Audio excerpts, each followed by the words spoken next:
Hindi lahat ng tao susuporta sa'yo kapag nag-uumpisa ka pa lang. Halimbawa, may negosyo ka, kung meron kang 10 close friends, hindi lahat ng 10 yun o-order sa'yo.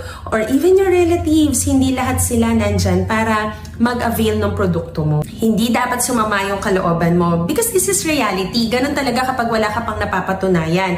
Kaya nga tatandaan mo, number 1, kahit pa nanghihina na yung kalooban mo dahil napaka-less ng support na nandyan sa paligid mo, huwag mong aalisin yung tiwala sa sarili mo. Number 2, kung naging successful ka, huwag mong kakalimutan yung mga taong nakapaligid sa'yo na handang tumulong at sumuporta nung panahon na walang nagtitiwala sa'yo. And number 3, always pray to God.